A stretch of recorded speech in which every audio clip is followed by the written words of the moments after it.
You know Margot Robbie, of course you do. She's the actress who can somehow make a baseball bat look like a fashion accessory. She's Harley Quinn, she's Barbie, she's that woman who made us all believe we could pull off roller skates and hot pants simultaneously. Spoiler alert, most of us cannot. But here's the thing about Margot that doesn't quite fit the Hollywood template. While the cameras flash and the premieres dazzle, there's this whole other version of her life happening in the margins.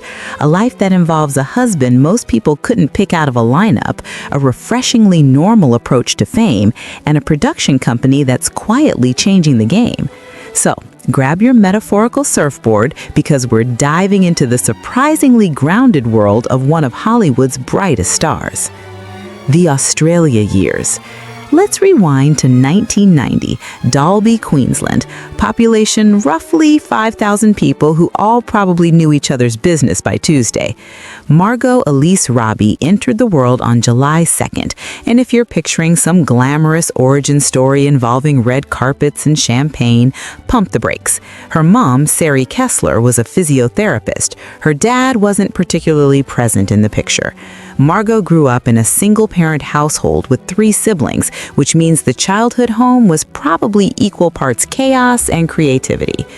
The Gold Coast became her stomping ground. Not Hollywood, not even Sydney initially. The Gold Coast, where the beaches are gorgeous and the tourist traps are plentiful. She's described cleaning houses with her mom to make ends meet. At 16, while other teenagers were perfecting their eyeliner technique and debating whether to text that boy from math class, Margot was juggling school and work. Here's where it gets interesting. She wasn't bitten by the acting bug in some dramatic fashion. No tearful viewing of Breakfast at Tiffany's, no theater camp revelation. She studied drama at Somerset College because it seemed more entertaining than, say, advanced mathematics. Fair reasoning, honestly. Her first jobs? Commercials. She appeared in exactly 2 Australian indie films that approximately 17 people saw. Then came Neighbours, the Australian soap opera that's basically a rite of passage for Aussie actors. For American viewers, imagine a show where everyone is inexplicably attractive, lives on the same street, and experiences approximately 40 years of drama per calendar year. Margot played Donna Friedman from 2008 to 2011, 3 years of learning her craft, perfecting her timing, and probably consuming her body weight and Tim Tams between takes. The leap that changed everything. Now, most actors have a carefully planned trajectory. They get an agent, audition for slightly bigger roles, work their way up the ladder with the patience of someone waiting for bread to rise. Margot Robbie looked at that ladder and decided to take a helicopter instead. In 2011, she made a decision that her friends probably thought was either brilliantly brave or completely bonkers.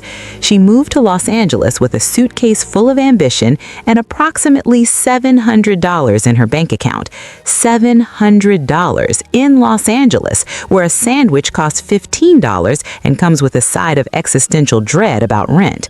She's talked about sharing a tiny apartment with friends, sleeping on a mattress on the floor, and living on peanut butter sandwiches.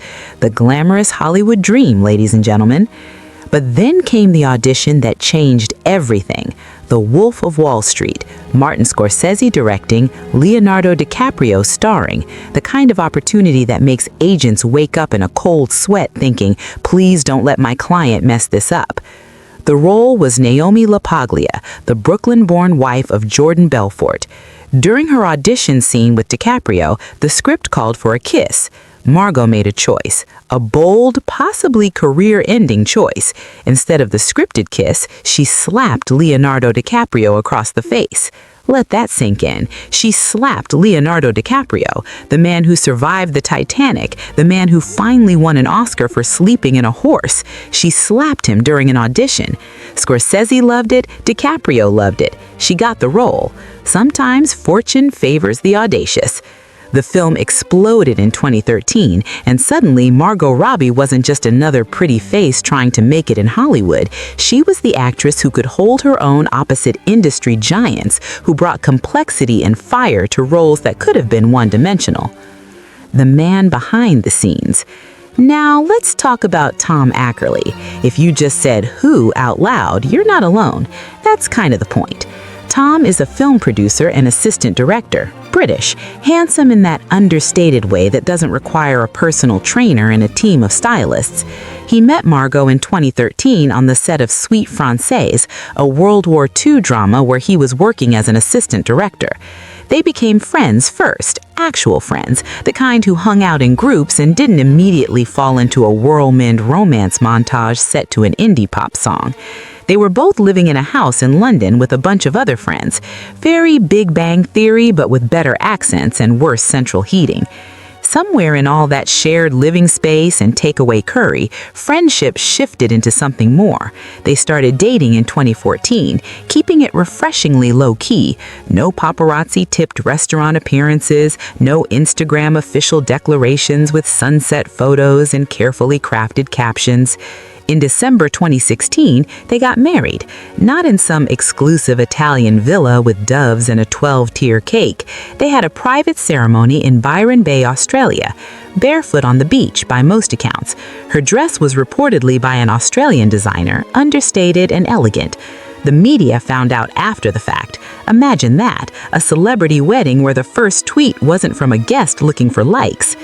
What makes their relationship particularly fascinating is how it functions. They're not just romantic partners, they're business partners too. In 2014, they co-founded Lucky Chap Entertainment with friends Josie Macanera and Sophia Kerr. The company focuses on female-driven content, and it's produced some seriously impressive projects. Tom has described their working relationship as seamless. They can disagree about a script choice, hash it out professionally, and then go home and have dinner like normal humans. Revolutionary concept, apparently. Here's what Margot has said about marriage. It's not about some grand romantic gesture every day. It's about partnership, about having someone who understands the weird hours and the creative obsessions and doesn't mind when you practice American accents in the shower at 6 in the morning. So, let's address the question that tabloids ask approximately every 3 weeks. Does Margot Robbie have children? As of the latest reliable information, no. Margot and Tom don't have kids yet. But here's where the story gets annoying and unfortunately familiar. The media has spent years speculating, analyzing, and essentially conducting unauthorized pregnancy watches. Every slightly flowy dress becomes evidence. Every Instagram post without her husband sparks rumors. It's exhausting just to observe from a distance. Margot has been remarkably direct about this intrusion. In interviews, she's pushed back on the assumption that every woman's life trajectory must include motherhood on a specific timeline. She's talked about how these questions are rarely, if ever, directed at male actors with the same intensity. She's also been candid about wanting kids eventually, not defensively, not apologetically, just matter-of-factly. Yes, she'd like to be a mother someday. No, that day doesn't need to be tomorrow or next week or whenever a tabloid decides it should be. What's refreshing is her refusal to treat this as some deep, dark secret or career-defining choice. It's part of life, sure, but it's not the only interesting thing about her. She's building a production empire, choosing complex roles, advocating for better representation in film. The ability to give birth doesn't define any of that. In a world where female celebrities are constantly reduced to their relationship status or reproductive choices, Margot's approach feels almost radical in its normalcy. She's living her life on her terms, making decisions with her partner privately, and politely telling the rest of us that it's none of our business. Fair enough, honestly. The production powerhouse. Remember Lucky Chap Entertainment? Let's talk about why it matters. When Margot and Tom started the company with their friends, they had a specific mission: tell stories centered on women, preferably with women behind the camera too. Not as a gimmick, not as some performative gesture, just because those stories weren't getting told enough.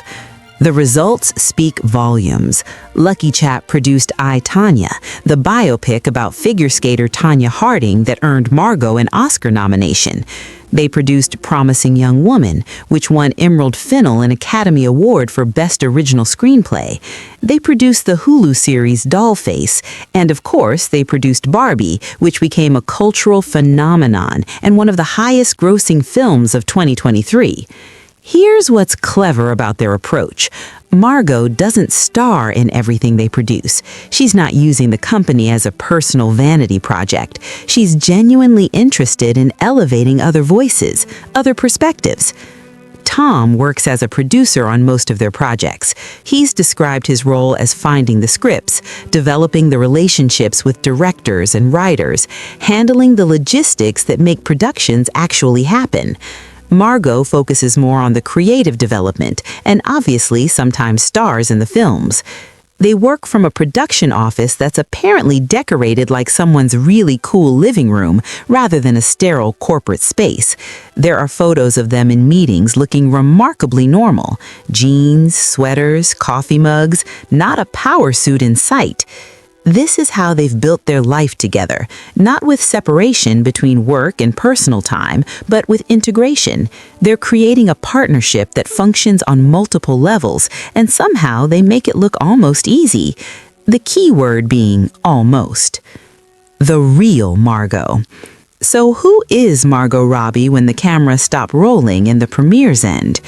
She's the woman who still goes back to Australia regularly, who maintains friendships from before fame hit. She's the person who described fame as weird with refreshing honesty, who doesn't pretend that being recognized everywhere is some magical experience rather than occasionally intrusive. She's a wife who works with her husband and somehow makes it functional, a producer who's genuinely interested in changing what stories get told, an actress who can disappear into roles ranging from a violent anti-hero to a plastic doll with an existential crisis. She's also, by all accounts, someone who makes terrible coffee, loves beer more than champagne, and once photobombed a couple's engagement photos in Hawaii because it seemed funny at the time. The hidden life of Margot Robbie isn't really hidden, it's just normal. Refreshingly, almost defiantly normal in an industry that thrives on excess and drama. She's built a career on her terms, a marriage that works for her and her partner, and a production company that's actually making a difference. She's navigating questions about children with grace and appropriate boundary setting. She's proving that you can be a massive star and still maintain some semblance of privacy and normalcy. In a world of carefully curated Instagram perfection and manufactured celebrity relationships, Margot Robbie and Tom Ackerley are out here living a life that's successful, creative, and apparently happy without needing to perform that happiness for public consumption. And maybe that's the most interesting story of all. Not the red carpets or the blockbusters, but the quiet, steady building of a life that actually works. Thanks for watching. If you enjoyed this deep dive into the surprisingly normal life of a megastar, hit that subscribe button. And remember, sometimes the most fascinating thing about celebrities is how much they're actually just like us, minus the private jets and Oscar nominations. See you in the next one.